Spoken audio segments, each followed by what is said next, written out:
introduce who are you and what do you do? Okay. Hello. Yeah, it's a very interesting question. I've been asked that a lot lately, and it's the number one question when you go to parties or you meet new people, and the first question they want to know is, what do you do? Yeah. And I think that's really fascinating, particularly in this day and age. If anything, COVID has sort of evened out the playing field for a lot of people, and it's definitely changing paradigms. So when I get asked, what do you do? I am a mother. I full-time homeschool my daughter, who is 6. I have many qualifications. I have an education degree, a music degree. I have a master's in education and also a master's in business. I have a change management certification. I also have a certification in blockchain strategy.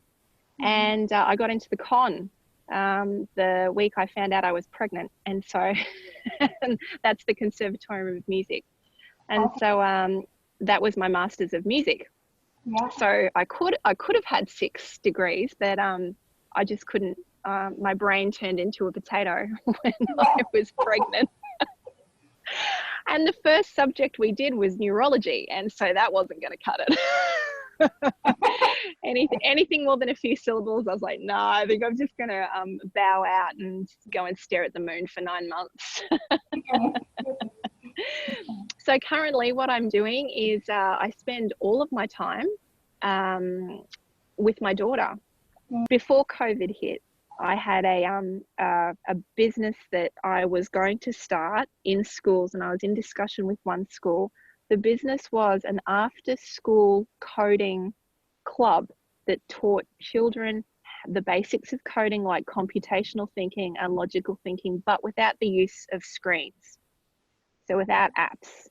So using things like marble-powered computers, using robotics so that they could have something tangible and tactile to understand the processes of simple logic. The theory. It's really important. Practicality, which is so important. I think it's missed so often through the learning process. Yes. Yes, absolutely. And we had one test with a class, and it went really well. The children who were 5, 6, 7 years of age were engaged for 1.5 hours with little direction. Even the children who were special needs. In fact, this is really interesting. The 2 children who were high special needs were the most engaged.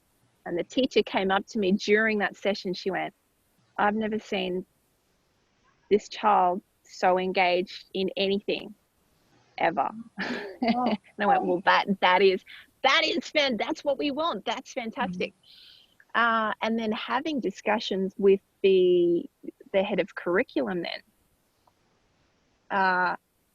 it was very interesting because, and I know this from being a former teacher as well. She said, yeah, I don't know, it's going to be difficult because a lot of teachers here, because I was talking about engaging with their mainstream curriculum and not using it as a co-curricular activity, but helping them in the mainstream. Work programs, and she just went, yeah, I don't think that's going to be, because most of our teachers aren't technologically literate. So there's a very big divide in technological literacy, and so I'm not quite sure about that. So I think we have a lot of challenges when we talk about things like building a new education system, but that's what you're going to get. I think we have to accept that so many things do need to change, and we need to challenge ourselves as to what our values are within our educational system, and take a good honest look at what they currently are, and admit to ourselves that we're not okay with that. We're not okay with that, and things do need to change, and then figure out the why they need to change, because you can guarantee that the way we are doing things, we are not prepping and enabling the next generations for now and then some, what is to come. And the world is evolving. Right. Like, to see where we've come in the last 20 years is just phenomenal. I mean, I remember watching the Jetsons as a kid thinking, oh, that's just an out-of-date thing. And here we are. I know, right? You're fine, I'm here. It's just, it's crazy, but we're here. Yeah. And the system hasn't changed and moved with the times to connect as we are connecting now. Absolutely. 100% agree. And I have a mentor and from many moons ago, and he used to be a lecturer at UNSW.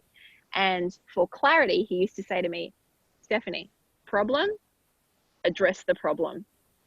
And I really feel that is what we need to have the courage to do and the vulnerability to do in our conversations. If there is a problem, there is a solution. I just feel it's because we are not being demanding enough. And I think, just to jump in there, I think thinking outside the box, everything has been formed inside these cases for so long. To keep it secure, we tick inside the box, or cross inside the box. We have a scenario we can't express because the answers are there, we've got to choose one. I think this conversation relates more about what have we not put inside the box that we have to think outside in order to put in to make it so that it's able to be formed. I think you're absolutely right. There is definitely not enough in schools, which is why there's so much of a breakdown. And that was really a big part of why we left, because of the special needs issues at the school that my kids went to, and the guidelines and red tape that formed around those scenarios that made it either a challenge for their learning or a challenge for their behaviour. And behaviour will be bad if kids aren't getting what they need or aren't being listened to. And I think that those two messages need to be addressed. And someone who can, similar like yourself, look inside that box and understand it because you've done the education you have, but also working outside of it, you've now been on the other side to see what flexibilities you can incorporate within learning. To give you a bit of an example of our circumstance, we travelled the world since 2016, and we had a moment where we were left with nothing as a result of a theft. They stole our mobile home, and we literally had our car, and that was it. But what I realised in that circumstance was actually less is more. I took so much with me that it was my clutter in my life, and even with just a mobile home and what we had inside of it. So once I got rid of all of that and wasn't looking inside the box for what I needed, but actually in fact outside of it, and taking from what we had in our environments, what we could make transient and flexible, became the fundamental process of where we actually experienced to learn and lived while we were learning, instead of taking things from something else and utilising them. And as a result, the children's learning become an experience, and experience is a memory. So, it just, and always, they've either got to look at a photograph, we talk about a scenario, and they go, oh yeah, I remember we like this. Instead of forcing them to sit at the table, to be somewhere as a result of the schedule and what they needed to do. And now the learning never stops. Do you find that with your kids? It just starts when they wake and it finishes when they sleep? Absolutely. But that's, I think it was Seneca, who was a philosopher, said, and John Dewey echoed this. Basically, the premise is education is life itself. Yes. And we have moved so far away from the origins of education and the importance of it, that we've really lost that meaning. So you're right, learning is life. It never stops. And when I think about the reason why I did so many degrees and what I have learned, I've learned more now since I've stopped formal learning than I had in the first 20 years of my career. I really have. The one thing I will say this though, the one thing